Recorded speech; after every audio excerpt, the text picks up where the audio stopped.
intervengas en cada situación.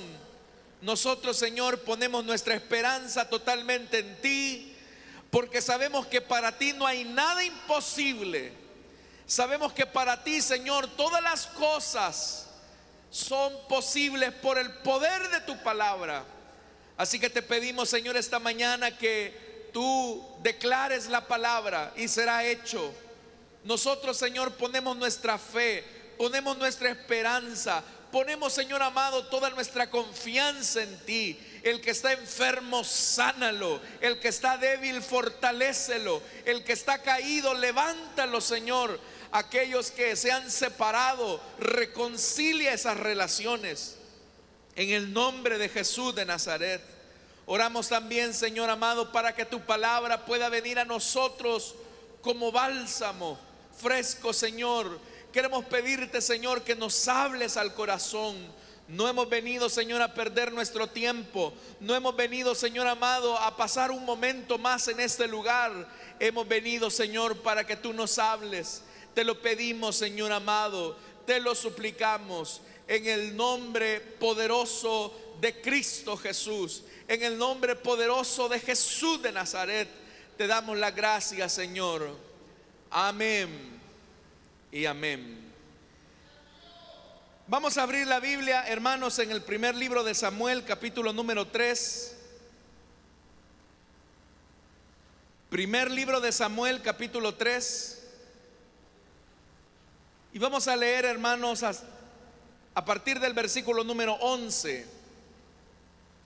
Primer libro de Samuel, capítulo 3, versículo 11 en adelante. La palabra de Dios nos dice: mira, le dijo el Señor, estoy por hacer en Israel algo que a todo el que lo oiga le quedará retumbando en los oídos. Ese día llevaré a cabo todo lo que he anunciado en contra de Elí y su familia. Ya le dije que por la maldad de sus hijos he condenado a su familia para siempre. Él sabía que estaban blasfemando contra Dios y sin embargo no los refrenó. Por lo tanto, hago este juramento en contra de su familia: ningún sacrificio ni ofrenda podrá expiar jamás el pecado de la familia de Elí. Amén. Hasta ahí dejamos la lectura, hermanos. Tengan la bondad de sentarse, por favor. Hermanos, una de las cualidades que debe de distinguir la fe cristiana es nuestro buen testimonio frente al mundo y quienes nos rodean. El buen testimonio, hermanos y hermanas, no tiene nada que ver con el hecho de cultivar una vida de apariencias, porque las apariencias solamente son un ropaje de superficialidad de alguien que trata la manera de tener una vida religiosa. Y de hecho que todas las religiones del mundo, y lamentablemente en la vida de la iglesia, hay muchas personas que se preocupan más por cultivar una vida de apariencia que por tener un buen testimonio. El buen testimonio, hermanos, viene como resultado del esfuerzo que nosotros hacemos por obedecer la palabra de Dios y cultivar nuestro carácter. Y el carácter, hermanos, solamente es algo que viene de nuestra vida interior cultivada. Es decir que mientras la religión se enfoca de cuidar la apariencia a través de los elementos externos, y eso simplemente es un síntoma de religiosidad, el buen testimonio es el resultado de cultivar nuestro carácter, es decir, nuestra vida interior, aquello que solamente Dios puede ver y que en su momento Él está dispuesto a revelar. Por eso, hermanos, nosotros tenemos que enfocarnos más en cultivar nuestro carácter para que ese carácter labrado refleje al mundo un buen testimonio. Dicho de otra manera, nosotros somos el mensaje vivo de aquello que Dios está cultivando en nuestro ser interior. Pablo dice que nosotros incluso somos cartas leídas al mundo. Y una carta, hermanos, era, como lo sigue siendo hasta el día de hoy, uno de los medios de comunicación. Es decir, la carta comunica un mensaje. Y es acá donde entonces tendríamos que hacernos la pregunta: ¿qué está leyendo el mundo de nuestra vida? ¿Cuál es la lectura que nuestra familia, nuestros compañeros de trabajo, aquellos que son nuestros compañeros de estudio, leen acerca de nosotros? Porque la lectura que hagan de nosotros, aunque si bien es cierto no es 100% objetiva, en realidad, hermanos, al conocernos, al permitirnos relacionarnos con estas personas, ellos van a tener alguna idea acerca de quiénes somos nosotros en realidad. Por eso es que el énfasis nuestro debe de ser el hecho de cultivar un buen testimonio como resultado del carácter labrado por el Espíritu Santo. La vida cristiana es un llamado para que nosotros seamos ejemplo, en primer lugar, a nuestra familia, a nuestro entorno más cercano, y por qué no decirlo también, ser un buen ejemplo dentro de la congregación y frente al mundo. Lamentablemente, la razón de por qué muchas veces no hay tan buenos ejemplos, a veces en medio del pueblo cristiano, se debe precisamente a que las personas tienden a cultivar una vida de apariencia. Es decir, tienen todas las formas, la exterioridad de alguien que dice profesar la fe, pero el carácter, la esencia, el espíritu de aquello que relata o atestigua una buena fe es algo que se niega lamentablemente con los hechos. Para el caso de los ministros del Evangelio, la demanda todavía es mayor. Todos aquellos que servimos al Señor, ya sea como ministros del Evangelio o como servidores, se nos demanda por sobre todas las cosas que seamos irreprochables. De hecho, que uno de los requisitos que el apóstol Pablo establece para todos aquellos que van a ejercer el ministerio es que seamos irreprochables. La irreprochabilidad no consiste en que no vamos a cometer errores o en que no podemos pecar. Ser irreprochable significa que tenemos la sensibilidad de reconocer nuestro pecado, de reconocer nuestro fracaso e ir delante de Dios y enmendarlo. Es decir, tener una actitud humilde para enmendar aquellas cosas que nos separan y nos alejan de Dios. La demanda entonces es a que el ministro, la iglesia, los cristianos seamos buen ejemplo, seamos personas de buen testimonio como resultado del carácter que el Espíritu Santo está labrando en nuestro ser interior. Pero ¿qué sucede cuando en medio del pueblo de Dios lo que se cultiva es la vida de apariencia? ¿Qué sucede cuando lo que se cultiva es una vida de hipocresía? Porque el resultado de tener una vida doble o en hipocresía es que no estamos escuchando a Dios, que nos demanda que tengamos una santidad plena, una vida íntegra delante de Él.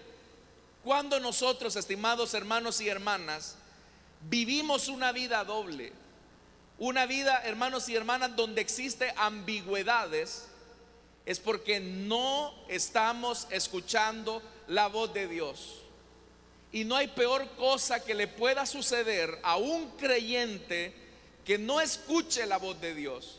Muchas veces nosotros hablamos de la dureza del corazón que existe en el mundo, pero lamentablemente, hermanos y hermanas, dentro de la iglesia, dentro del pueblo de Dios, hay muchas personas que tienen corazones endurecidos para no oír la palabra de Dios.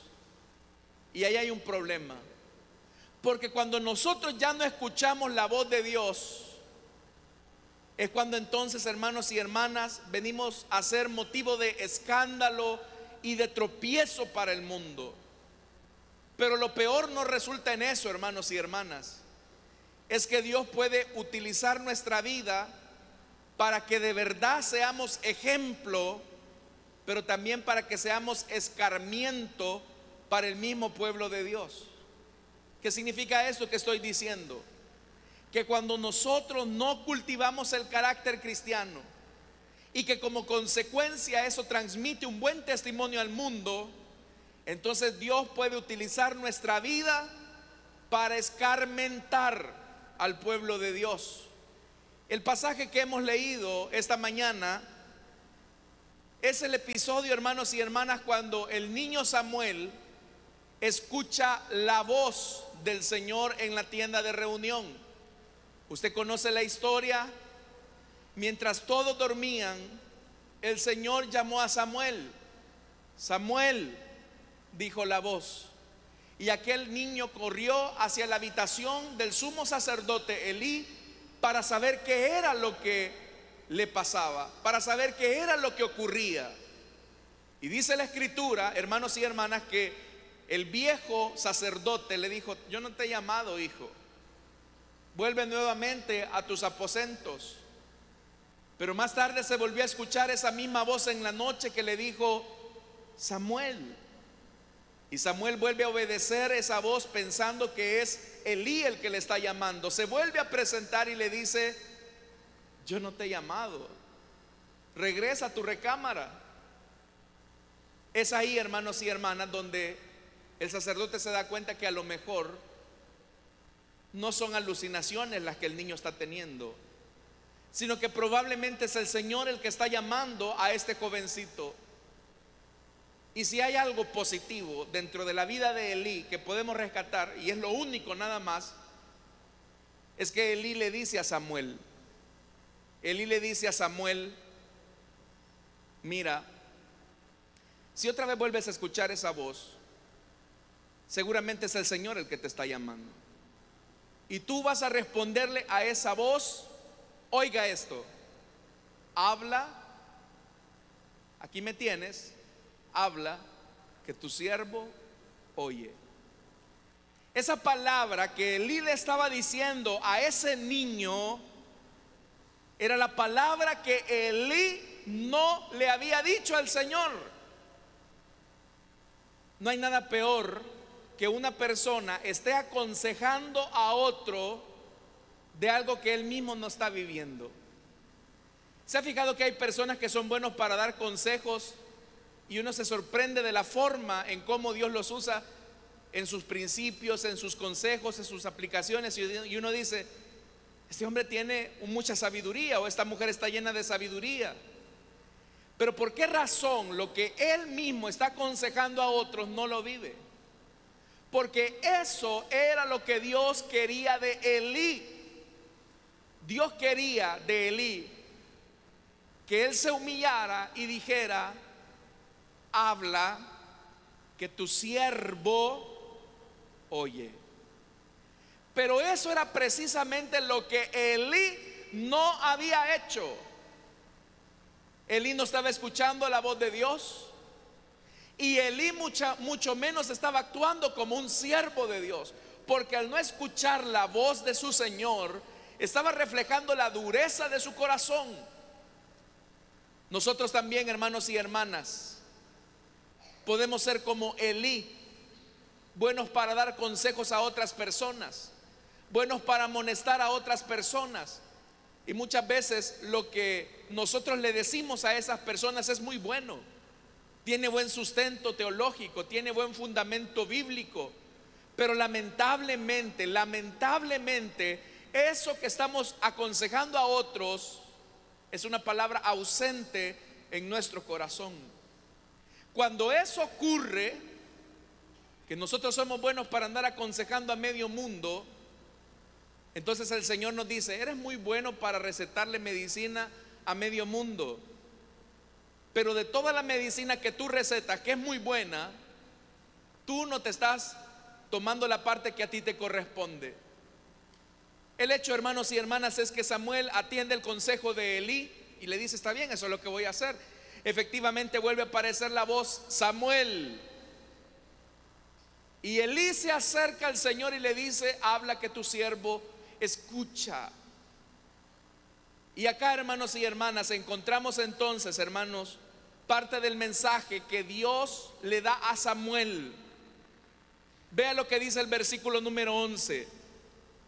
Mira, le dijo el Señor, estoy por hacer en Israel algo que todo el que lo oiga le van a quedar retumbando los oídos.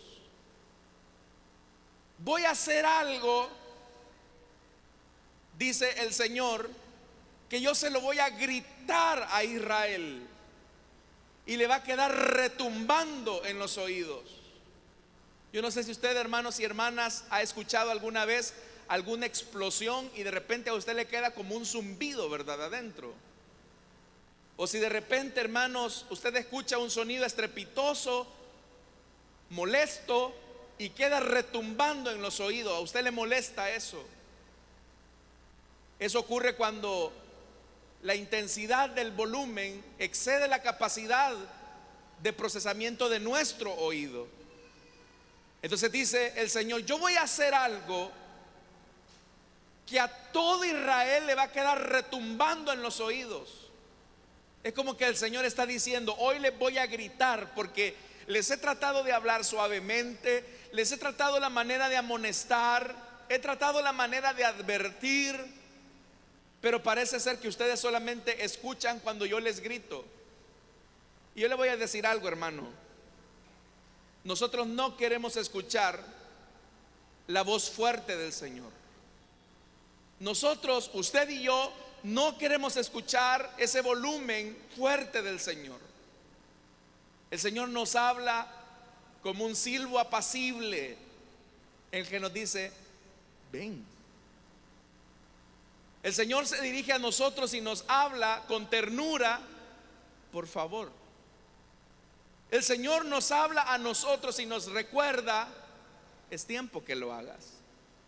Pero si nosotros ignoramos su bendita voz y le damos la espalda, Dios entonces nos hablará hasta que nos retumben los oídos. ¿Y de qué forma el Señor nos hablará hasta que retumben los oídos? Dice el versículo 12: ese día llevaré a cabo todo lo que he anunciado en contra de Elí y su familia. Es como el Señor diciendo: le he advertido una y otra vez. Le envié una señal, le envié un mensaje, le envié un recordatorio, traté la manera de hablarle a través de otras personas, y Elí sigue sin escucharme. Elí mantiene su posición de dureza. Y dice el versículo 13: ya le dije que por la maldad de sus hijos he condenado a su familia para siempre. Y oiga lo que dice el verso 13: él sabía que estaban blasfemando contra Dios y sin embargo no los refrenó. No los refrenó. Elí era consciente que sus hijos estaban tomando de las ofrendas del pueblo. Elí era consciente que sus hijos se estaban acostando con las muchachas que llegaban a la tienda de reunión. Ahora yo le pregunto algo a usted esta mañana. Los sacerdotes no solamente eran llamados a ejercer un privilegio en la tienda de reunión. Los sacerdotes no solamente eran llamados para oficiar culto o celebración en la tienda de reunión. Los sacerdotes tampoco no solamente habían sido llamados para enseñar la palabra o predicarla. Los sacerdotes del Señor habían sido llamados para ser ejemplo para su pueblo. Tal vez usted habrá escuchado ese dicho que dice: que más vale un ejemplo que ¿qué? Que 1000 palabras. Vale más un ejemplo que 1000 palabras. Y estos hombres estaban cumpliendo todas las obligaciones sacerdotales, pero lamentablemente no estaban siendo ejemplo para el pueblo de Dios. Y al no ser ejemplo para el pueblo de Dios, lo único que puede ocurrirles, mis estimados hermanos, es que el Señor termine señalándoles su vida de incoherencia. Yo quiero preguntarle a usted esta mañana: ¿cuántos somos sacerdotes para nuestro Dios? La Biblia dice en Pedro que usted es real sacerdocio. ¿Y qué dice? Nación santa. Entonces usted es sacerdote para Dios. Y Dios lo está llamando a usted para que dé un buen ejemplo, para que usted sea un mensaje vivo para aquellos que no conocen del Señor. Pero si usted y yo cerramos nuestros oídos al Señor, y Él nos amonesta una y otra vez y nos advierte una y otra vez, esos oídos cerrados han de traer una consecuencia grave para nosotros. Por eso es que dice: ya le dije. Es Dios diciéndole: le he hablado una y otra vez, he tratado la manera de advertirle, de amonestarle, porque yo no quiero la muerte del que peca, sino que deseo su arrepentimiento. Y hoy, hermanos y hermanas, si usted y yo no estamos siendo de buen ejemplo para nuestra familia, porque los primeros hermanos que nos conocen es nuestra familia. La primera persona que sabe que si usted y yo estamos viviendo nuestra fe sinceramente son los nuestros. Es nuestro esposo, es nuestra esposa, es el que duerme a nuestro lado. Él sabe si de verdad estamos viviendo el evangelio. Luego siguen nuestros hijos. Nuestros hijos saben en realidad quiénes somos. Nuestros hijos saben cómo nos comportamos cuando no tenemos una corbata o no tenemos un uniforme puesto. Ellos nos conocen. Pero si para ellos, usted y yo, no somos buenos ejemplos, entonces, hermanos y hermanas, lo único que resta es que sirvamos de escarmiento, para el pueblo de Dios. ¿Y cómo ocurre eso? Dios nos ha llamado, ya le dije, a ser ejemplo para su pueblo. Pero si nosotros, hermanos, somos ejemplo de desobediencia, si nosotros somos ejemplo de rebelión hacia Dios, Dios puede usar nuestra vida para advertirles a otros de lo que puede ocurrir cuando desobedecemos e ignoramos la voz de Dios. Por eso es que dice la palabra, vea lo que dice el verso 13: ya le dije que por la maldad de sus hijos.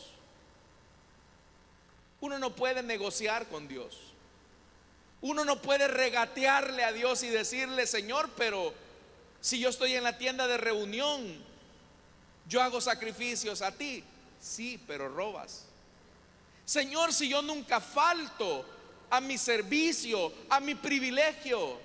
Sí, pero te metes con las mujeres de mi pueblo. Señor, pero yo trato la manera de utilizar mi uniforme sacerdotal como es debido. Sí, pero abusas de tu poder. Y el Señor puede, hermanos y hermanas, ir poco a poco señalándonos aquellas áreas en las que nuestro carácter no está siendo cultivado. Y es precisamente en ese momento en que tenemos dos opciones: o nos corregimos, aceptamos su amonestación, aceptamos su advertencia y finalmente nos enderezamos, o el Señor entonces nos va a utilizar a nosotros como ejemplo para su pueblo de lo que le puede suceder a alguien que no escucha su voz. ¿Cuántas veces, hermanos y hermanas, no nos hemos dado cuenta de casos de ministros del evangelio a quienes nosotros los teníamos como referentes, Pero ellos se llenaron de soberbia, se llenaron de orgullo, no escucharon la voz del Señor, y entonces el Señor los usa, los deja que caigan en su pecado, y el Señor los usa y dice: ¿ven lo que puede suceder cuando no me escuchan? ¿Ven lo que les puede pasar si ustedes no me obedecen? Van a terminar como este que vivió la vida llena de hipocresía. No hay nada reconfortante como cuando a nosotros nos dicen: este hermano tiene muchas cualidades, este hermano tiene muchas virtudes, y la gente lo ve como referente. Y ese es el deseo de Dios, que nosotros seamos un mensaje de referencia para el mundo que no conoce de Él. Pero cuando decidimos vivir una vida doble, como el caso de Elí, Dios puede usar nuestra vida como un referente de lo que ocurre cuando nosotros tapamos los oídos de nuestro corazón. Amados hermanos, solo el Señor conoce la condición real de nuestras vidas. Él sabe qué es lo que hacemos en realidad, y por eso va más allá y dice el Señor: ya le dije que por la maldad de sus hijos he condenado a su familia. Aquí hay un principio, hermanos, importante para nosotros que somos cabezas de hogar. Mientras nuestros hijos vivan bajo nuestro techo y coman en nuestra mesa, nosotros somos responsables delante de Dios por ellos. ¿Me escucharon, hermanos? Mientras nuestros hijos vivan bajo nuestro techo, coman en nuestra mesa y no paguen el alquiler de su cuarto, somos responsables delante de Dios. Muchas veces, hermanos, sabemos que nuestros hijos no andan correctamente, no andan caminando bien. Sabemos, hermanos y hermanas, que ellos no tienen una vida tan recta, y nosotros nos hacemos de la vista gorda. Recuerdo en una ocasión a una persona que me dijo estas palabras. Él dice ser cristiano, no es de esta iglesia, es de otra congregación, y él tenía sus hijos varones. Y él me dijo: mira, hermano, yo prefiero, me dijo, que mis hijos tengan relaciones sexuales aquí en mi casa en vez de que se vayan a meter a un motel, me dijo. Eso fue lo que me dijo él. Cuando él me dijo eso, hermanos, se me hirvió la sangre, se me puso la piel chinita de escuchar semejante barrabasada. Estos hijos han de pagar su propio pecado, pero no le quepa duda que Dios también le va a demandar a él, porque delante de Dios lo mismo es hechor que consentidor. Delante de Dios lo mismo es hechor que consentidor. Es probable que Elí no estuviera robando de las ofrendas, pero si sabía que sus hijos lo estaban haciendo, él tuvo que haberlo amonestado, él tuvo que haberlos advertido, él tuvo que haberlos separado. Tal vez Elí no se metía con las mujeres del pueblo, la Biblia no lo dice, pero el hecho que lo permitiera lo colocaba a él en la misma posición. Y delante de Dios esto dice, vea lo que dice: él sabía que estaban blasfemando contra Dios. Según la ley de Moisés, la blasfemia contra Dios solamente tenía un pago, hermanos y hermanas. ¿Cuál era ese pago que se le imponía a los blasfemos?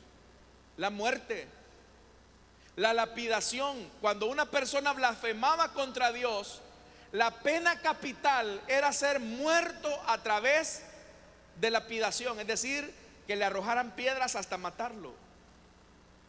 Y lo que ahora, hermanos y hermanas, el Señor está diciendo a Elí es: tus hijos han blasfemado, tus hijos han blasfemado y por lo tanto merecen la muerte. ¿Por qué se aplicaba pena de muerte a la blasfemia contra Dios? Porque eso refrenaba la maldad, porque eso refrenaba el pecado. Pero dice el versículo 13 que él no lo hizo, él no refrenó la maldad de sus hijos. Entonces dice el verso 14: Por lo tanto, hago este juramento en contra de su familia.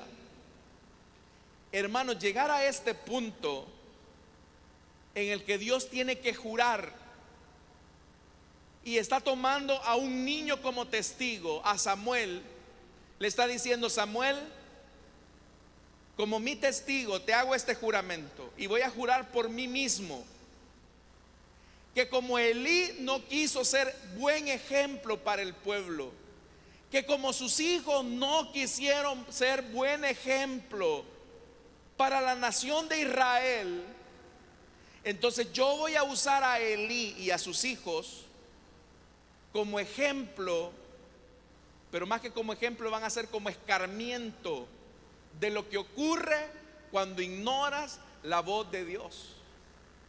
Y todos cuando vean a la familia de Elí, y todos cuando vean a los hijos de Elí, van a decir: con Dios no se puede andar jugando. A Dios no le podemos ver la cara, como decimos. Nosotros, hermanos, le podemos ver la cara a medio mundo, pero a Dios jamás lo vamos a engañar. A Dios jamás lo vamos a burlar. Delante de Dios nuestros hechos están más que descubiertos a la luz. Entonces usted decide si quiere ser ejemplo para el pueblo de Dios, si usted quiere ser un buen ejemplo para los que lo rodean porque vive la fe sinceramente, o usted decide si también quiere ser ejemplo pero como escarmiento para el pueblo de Dios. ¿Te diste cuenta cómo terminó la hermana fulana, el hermano fulano, en lo que andaba, en lo que hizo? Sí, perdió todo. Perdió su trabajo, perdió su familia. Y uno reflexiona, hermanos, cuando uno ve las caídas de ministros, de hombres de Dios, uno dice: ¿en qué terminaron? Después de tener las bendiciones de Dios, después de tener bella familia, después de tener grandes promesas, ahora resulta ser que son ejemplo de lo que no debemos de hacer. Usted decide si quiere ser un buen ejemplo, luz a las naciones, o si Dios quiere, o si usted quiere más bien que Dios lo utilice como escarmiento para los demás y decir: vean, hijos, esto sucede cuando ustedes no me escuchan. Si no quieren terminar como la familia de Elí, eviten ignorar mi voz. Si ustedes no quieren terminar como los hijos de Elí, aprecien lo que yo estoy diciendo y corrijan aquellas cosas en las que están patinando. Y dice el verso 14: hago este juramento en contra de su familia: ningún sacrificio ni ofrenda podrá expiar jamás el pecado de la familia de Elí. Es Dios el que está diciéndole a Elí: yo no juego con el pecado, yo no tolero el pecado. ¿Qué pudo haber pensado Elí, hermanos, al ver la maldad de sus hijos? ¿O qué pudieron haber pensado los hijos de Elí al cometer sus pecados? No, si nosotros somos sacerdotes. No, si nosotros somos hijos del pastor. No, si nosotros somos parte del pueblo de Dios, la gente nos respeta. Sí, pero si no vives una vida recta, íntegra, delante de Dios, Dios, hermanos y hermanas, no va a milanar nunca su justicia. Dios nunca va a regatear sus exigencias. Lo que Dios le demanda a usted, me lo demanda a mí como ministro del Evangelio. Lo que Dios le demanda, hermanos, a la hermana, se lo demanda también a usted. Dios no tiene hijos favoritos. Y cuando se trata de la obediencia a Dios, todos nosotros tenemos que obedecer a aquel que es nuestro Rey, aquel que es nuestro Señor, para tener una vida recta delante de Él. Usted decide si quiere ser buen ejemplo en su familia, en su matrimonio, en su fe, en su relación como hijo, como padre. Usted decide O usted también decide si quiere ser ejemplo, pero ya le dije, de escarmiento para el pueblo, como que digan: híjole, ¿viste cómo terminó este hermano? ¿Cómo terminó esta hermana? Y ser, hermanos y hermanas, como un rótulo de advertencia de lo que pasa cuando no tenemos una vida íntegra. Usted conoce la historia. Los hijos de Elí, con todo y su uniforme de sacerdotes, fueron a morir en la batalla de los filisteos, con los filisteos. Y cuando Elí escuchó la noticia de que sus hijos eran muertos y que el arca había sido arrebatada por los filisteos, dice la Biblia que Elí murió. La palabra de Dios se cumplió. Entonces, hermanos, sabios vamos a ser si escuchamos a Dios y no lo ignoramos. Yo no sé cómo Dios te está hablando a ti, pero ahorita yo sé que a muchos de ustedes el Señor les dice: hijo, ven, quiero hablar contigo, quiero que arreglemos cuentas. A muchos el Señor les está diciendo: segundo llamado, ven. Y a otros, hermanos y hermanas, esta mañana el Señor les está diciendo: ven ya. Yo no sé si usted se recuerda cuando éramos niños y jugábamos en la calle, y de repente salía nuestra mamá a la calle y nos decía: fulanito de tal, para adentro, un ratito más, mamá. Pasaban 5 minutos, volvía a salir la mamá: fulanito de tal que te dije, otro ratito más. Y a la vuelta quizás de otros minutos, ya estaba, hermanos y hermanas, nuestra mamá con una buena dosis de psicología, con una chancla en la mano, ¿verdad? Fulanito, venite para acá. Y ya entendíamos nosotros, y ya sabíamos lo que tocaba. Entonces usted decide cómo quiere entender. Usted decide si quiere oír suavecito, o usted decide si quiere oír hasta que le retumben los oídos. Pero yo le aconsejo mejor que a las buenas nos pongamos a cuentas con el Señor. Amén, hermanos. Vamos a orar y vamos a cerrar nuestros ojos. Teniendo nuestros ojos cerrados, hermanos, y nuestro rostro inclinado, rápidamente quiero hacer una invitación para aquellas personas que deseen entregarle su vida a Cristo esta mañana y que han escuchado la palabra de Dios, o aquellos que también desean reconciliarse. Usted decide si oye o no oye la palabra del Señor. La Biblia dice: si oímos hoy su voz, no endurezcamos nuestro corazón. ¿Habrá alguien esta mañana que desea entregarle su vida a Cristo, o que desea reconciliarse? No puedo extender mucho este llamado porque el tiempo ya me avanzó. ¿Habrá alguien que desea entregarle su vida a Cristo o que desea reconciliarse? Póngase en pie. Hoy usted ha escuchado la voz del Señor que le dice: hijo, yo quiero usarte, quiero que tú seas ejemplo para tu familia, quiero que tú seas ejemplo para tus compañeros de estudio, quiero que arregles tu vida, quiero que endereces tu vida.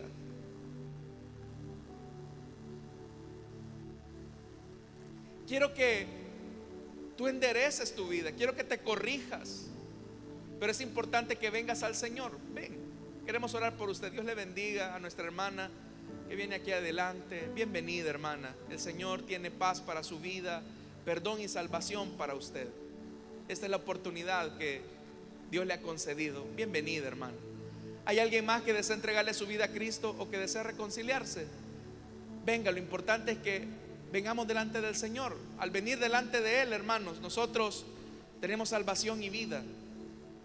¿Hay alguien más? Venga, estimado joven, señorita, Dios quiere que tú seas un buen ejemplo. Dios quiere que tú seas un buen ejemplo. Pero si no escuchas la voz de Dios, entonces tú vas a servir de ejemplo, pero de escarmiento para otros jóvenes. De lo que no hay que hacer, de lo que no se debe de hacer, tú lo decides. Cierro esta invitación, y si no, yo oro por esta vida, hermanos. Pero yo sé que aquí hay más personas. ¿Habrá alguien? Vamos a orar entonces. Padre que estás en los cielos, Señor amado, te doy las gracias porque tú tocas siempre los corazones y traes salvación y vida a aquellos que creemos en ti. Gracias, Señor, por la vida de nuestra hermana que se pone a cuentas contigo. Perdona sus pecados, dale salvación y vida nueva, dale perdón a sus pecados. Te pido que tú sanes su corazón, Señor. Te pido que la vida que tú has prometido venga a ella una vez más, Señor. Gracias, Señor, porque tú traes vida a esta mujer, Señor. Gracias, Señor, porque tú le devuelves la paz. Sabemos que sus pecados han sido borrados y que tu Espíritu Santo ahora, Señor, está en ella, sacando todas las impurezas.